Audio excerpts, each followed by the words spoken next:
السلام علیکم ملګرو، ستړي مشئ.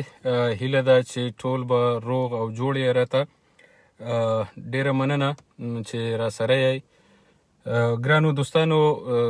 څو ورځې کیږي چې په پرله پسې توګه باندې ځینې ملګري راته میسیجونه کوي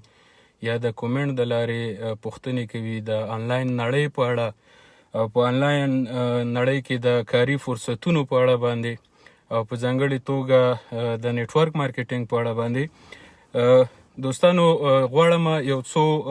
ځانګړي موضوعات تاسو ته په دې لایو ویډیو کې تشریح کړم. ډیره موده وشوه چې لایو هم نه یم راغلی، ځینې مصروفیتونه وو د هغې له کبله. ګنې خو زما هدف همیشه دا وي چې ګرانو هیوادوالو ته د آنلاین نړۍ او پکې د شته فرصتونو په اړه باندې، د کاري فرصتونو په اړه باندې، د کاروبار کولو په اړه باندې معلومات ورکم. خو کله کله سړی بیخي ډیر مصروفه شي، نو راځم اول دې ته چې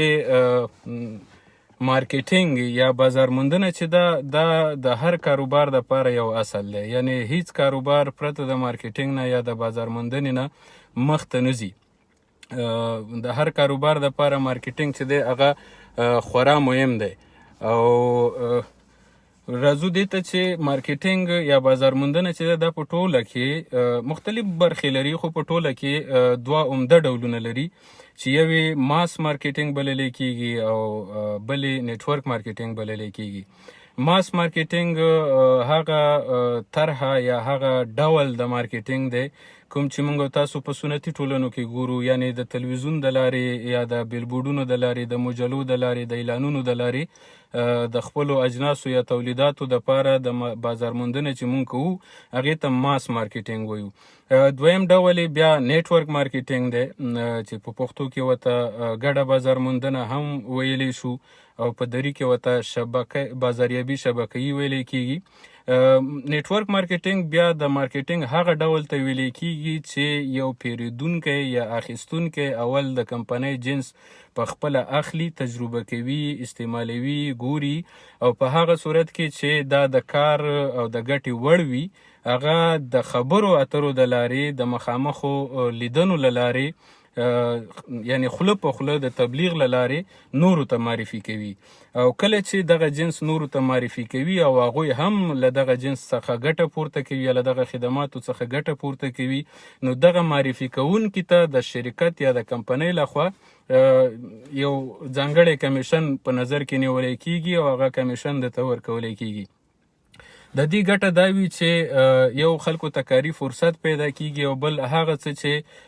تاسو نورو ته معرفي کوئ په خپله تاسو امتحان کړي وي، د هغې ګټې تاسو په خپله لیدلي وي. بیا نیټورک مارکیټینګ چې دی دا په عمده یعنی په ټوله کې مختلف ډولونه لري، خو ځینې ډایرکټ سیل ورته وایي، ځینو ته یې مثلا باینري سیسټم وایي، د نیټورکونو ځینې نور شکلونه هم شته دی. ډایرکټ سیل هغه سیل دی چې تاسو همیشه دپاره یو مشتری پیدا کوئ او هغه ستاسو مستقیم مشتری کیږي، په هغې اجناس خرڅوئ په لومړي ځل، او بیا د دویم دریم او راتلونکي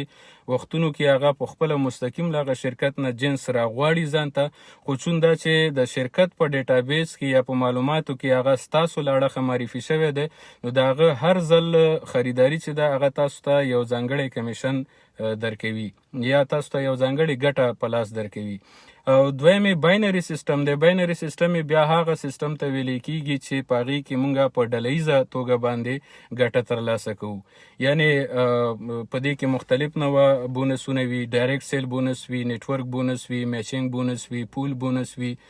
هر کمپنۍ خپل یو کمپنسیشن پلان یا د اداینې یو خاص ځانګړی پلان لري، او د هغې پلان له مخې تاسو ته کاري فرصتونه معرفي کوي، او تاسو د هغې کاري فرصتونو نه په ګټه اخیستو سره خپل ورځنی، هفتنی یا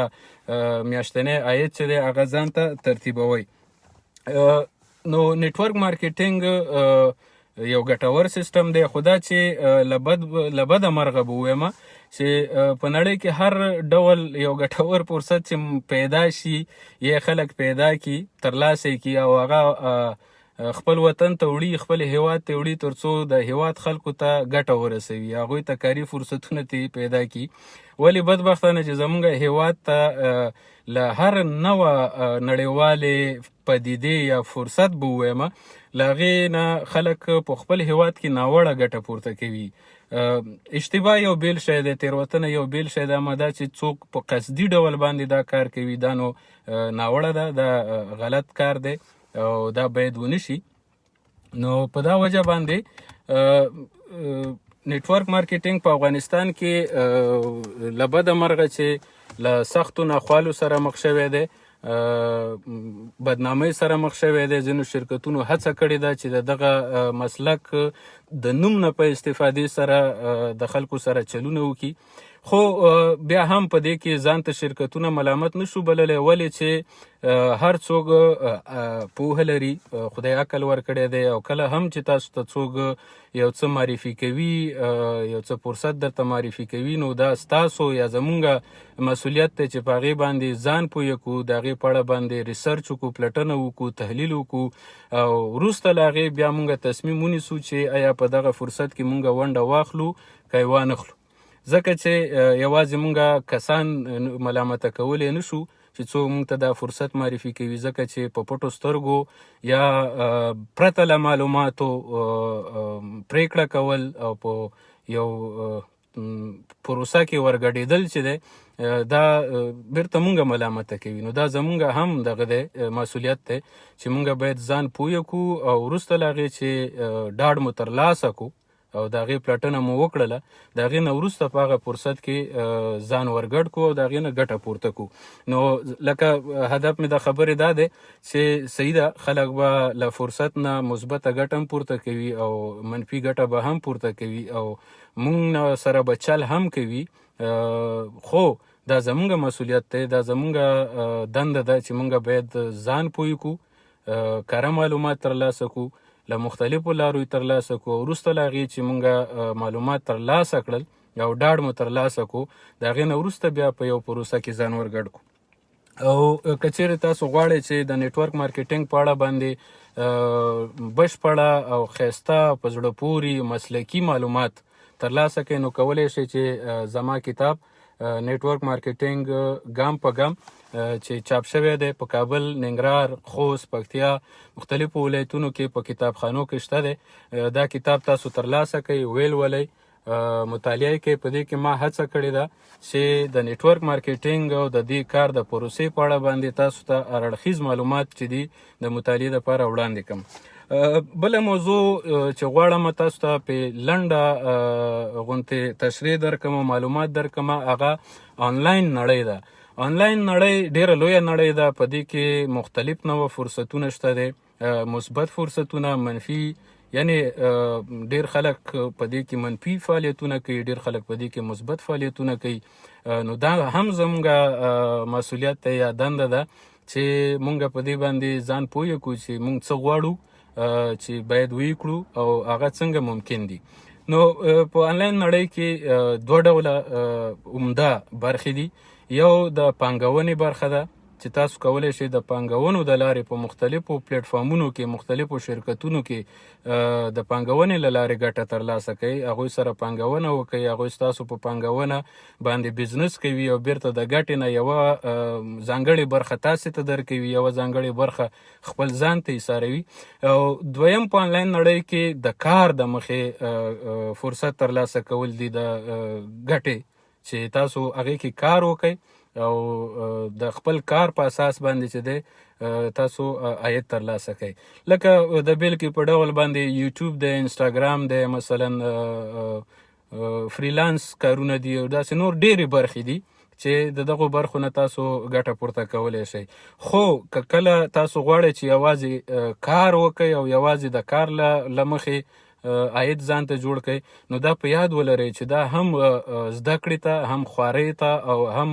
وخت ته اړتیا لري. پرته له خوارۍ، پرته له محنته او پرته له وخت ورکولو،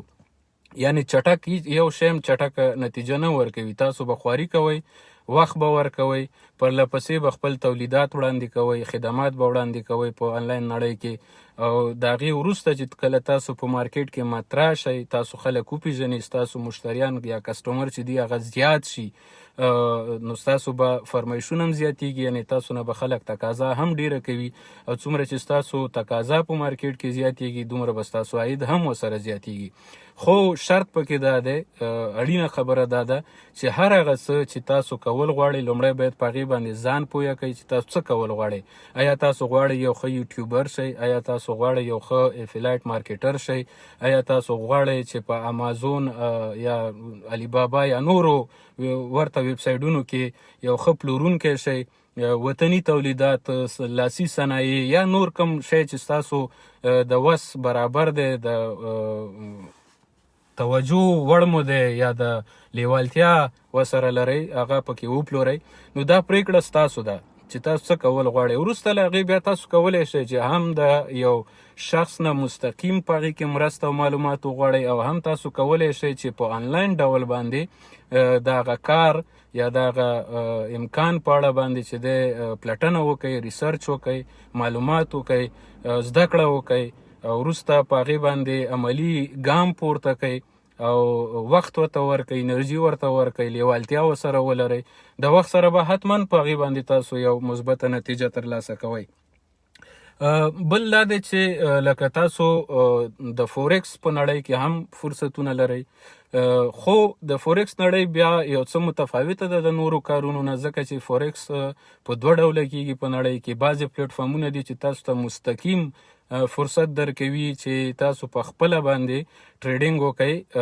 د آثارو یا د سهمونو د ونډو راکړه ورکړه یا اخیستل او پلورل وکئ. دویم ډول هغه پلیټفارمونه یا کمپنیانې دي چې هغوی فنډ منیجمنټ کوي، یعنې تاسو د هغوی سره پانګونه کوئ په فورکس کې، هغوی ټریډینګ کوي، هغوی په دې برخه کې کار کوي، او هغه ګټه چې ترلاسه کوي په هغې کې یو څه ځانګړې فیصدي تاسې ته درکوي او یوه ځانګړې فیصدي هغه ځان ته ساتي. بیا په فورکس کې دوه ډوله برخې دي چې موږ ترې کولی شو استفاده وکړو. یوه برخه د کریپټو کرنسیانو یا ډیجیټل کرنسیانو ده چې تاسو کولی شئ د آنلاین صرافیانو لکه بینانس یا کوین بیس یا نور پلیټفارمونه چې دي د هغې د لارې ډیجیټل کرنسیانې واخلئ، ویې ساتئ او بیرته بیا وپلورئ او ګټه پکې وکئ د مارکیټ ته په لیدو سره. او ځینې چې دي بیا هغه د نړیوالو شرکتونو د ونډو ټریډینګ دی په فورکس کې، چې هغوی د نړیوالو شرکتونو په نړیوال بازار کې ونډې اخلي او پلوري، او تاسو د هغوی سره پانګونه کوئ په مختلفو مقدارونو باندې چې دوی البته تاسو ته وړاندیز کوي، او یو ځانګړی ټایم فریم درکوي یا وخت درکوي چې تر دغومره وخته به تاسو زموږ سره دغه خپله پانګه مصروفه ساتئ، موږ به په هغې باندې کار کوو، او د دومره وخت نه پس به تاسو ته په دغومره اندازه باندې د ستاسو د پانګونې ګټه درکوو. ولې بیا هم دلته یو ټکی یادول اړین بولم، هغه دا دی چې د متیقنو، باورمندو، ډاډمنو پلیټفارمونو پیدا کول دوه لارې لري. یوه لاره دا ده چې هغه څوک چې په دې کې کار کوي او تجربه لري او تاسو ورسره اړیکې لرئ، پیژنئ، د هغوی نه مرسته وغواړئ چې تاسو ته یې معرفي کړي، چون هغوی د خپلې تجربې په اساس باندې ستاسو وخت در بچت کوي او کولی شي تاسو ته یو ډاډمن پلیټفارم معرفي کړي. او دویمه لاره دا ده چې تاسو په خپله پلټنه وکئ، مطالعه وکئ. خو فورکس چې دی د نورو آنلاین کارونو په پرتله یو څه پیچیده دی، ځکه که چیرې تاسې په مستقیم ډول په دغه سیستم کې فورکس کې خپله ټریډینګ کوئ، نو په دې کې ګټه بیا ګرانه ده، ځکه تاسو به مسلکي زده کړې نه لرئ په دې برخه کې، د بازار په تحلیل باندې به سم نه پوهیږئ، مثلا تجربه به پکې نه لرئ، او دا چې څه واخیستلی شي، څه وپلورلی شي، په دې کې به درنه تېروتنه کېږي. ځکه د فورکس په اړه باندې عمومي نظر دا دی چې په فورکس کې 95% خلک چې دی هغه تاوان کوي، یوازې 5% خلک چې دي هغوی ګټه کوي، او هغه 5% خلک هغه دي چې هغوی مسلکي دي. دا 95% هغه دي چې هغوی د حرص یا د دغه په حساب باندې راځي او فکر کوي دا ډېر آسان کار دی او هر څوک یې کولی شي، او په دې وجه باندې هغوی په دې کې تاوان کوي. نو ښه خبره دا ده چې یا خو مسلکي زده کړې پکې وکړئ او یا د هغو پلیټفارمونو نه ګټه پورته کوي چې هغوی د فورکس په برخه کې د فند منیجمنت له لارې کار کوي. په هغې کې رسک نه وي. رسک په دا نه وي چې کوم ټیکنیکل کارونه چې دي یا تخنیکي کارونه چې دي هغه په خپله شرکت کوي، ټریډینګ په خپله شرکت کوي یا د دوی کوم ټیم چې دی هغه یې کوي او تاسو ته یې یوه دغه مارجن د فیصدۍ ټاکلی وي چې مثلا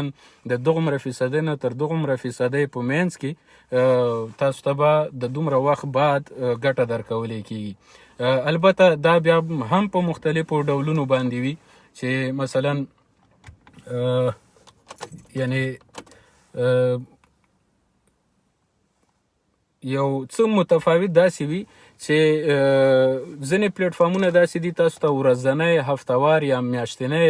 کومه ګټه چې ده هغه لاس په لاس درکوي، یعنې ویډرا کولی شئ، تاسو یې ترلاسه کولی شئ. اما ځینې کمپنۍ داسې وي چې هغوی تاسو ته یو خاص وخت درکوي چې تر دې وخته پورې باید ستاسو پانګه چې ده هغه زموږ سره وي. تاسو که د دې ټاکلي وخت نه مخکې خپله ټوله پانګه بیرته ویستل یا ترلاسه کول غواړئ نو په هغې صورت کې شاید ستاسو نه یو څه فیصدي وګرځوي، ځکه چې دوی ستاسو پیسو باندې کار کوي او کله چې تاسو دوی سره پانګونه کوئ دوی دا پیسې په نړیوال بازار کې بندوي او که تاسو یې بې وخته له دوی څخه بیرته تقاضا وکئ نو د دوی په هغه ورځني کاروبار باندې اغیز کوي. په دا وجه باندې هغه اغیز یا هغه تاوان یا هغه کموالی چې پکې راځي هغه بیا له تاسو ګرځوي. نو په دې ټولو موضوعاتو باندې وړاندې له دې چې تاسو اقدام وکئ باید ځان پوه کئ یا له چا سره مشوره وکئ له هغو خلکو سره چې هغوی په دې برخه کې کار کوي عملي. نو دا به ستاسو دپاره ګټه په دا ولري چې تاسو به د غلطو پریکړو او د تاوان نه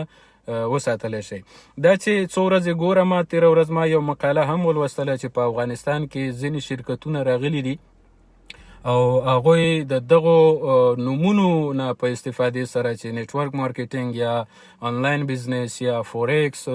وات ایور د دغو نومونو نه په استفادې سره لګیا دي، چلونه کوي، له خلکو پیسې تروړي. نو دا یو لویه بدبختي ده. ولی خو دا چې په افغانستان کې ډیر شیونه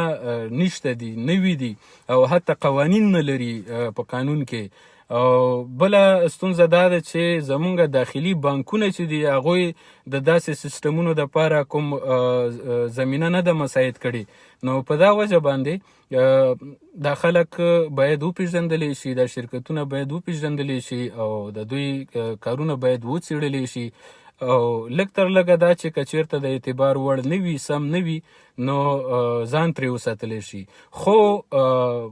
فورکس، آنلاین بزنس، نیټورک مارکیټینګ دا په خپل ځان کې هیڅ نوع نقص نه لري، هیڅ نوع بدي نه لري، ځکه چې د نیټورک مارکیټینګ د لارې په نړۍ کې په لکونو شرکتونه کار کوي. په فورکس برخه کې په نړۍ کې په لکونو شرکتونه مصروف دي، خلک پکې مصروف دي، کار کوي. نو خپله په دې مسلکونو کې یا په دې کاروبارونو کې نقص نشته دی، بدي نشته دی. بدي چې ده هغه په خلکو کې ده چې خلک له دې ناوړه استفاده کوي، ناوړه ګټه پورته کوي یا د خلکو سره چل کوي. نو هیله مې دا ده هر هغه څوک چې زما خبرې اوري، خصوصا د رسنیو ملګري، چې هغوی په ځای د دې چې مسلک بدنام کړي باید خلک پیدا کړي، خلک وپېژني، د خلکو تېروتنو ته متوجه شي چې د دغو نه ناوړه استفاده ولې کوي، ناوړه ګټه ولې پورته کوي. ځکه چې نیټورک مارکیټینګ یو مسلک دی، فورکس یو مسلک دی، یو کاروبار دی، یو بزنس دی.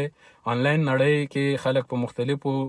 ډولونو کار کوي، عاید ترې لري، کاروبار پکې کوي. نو دا هم لکه د طبو، د انجینرۍ،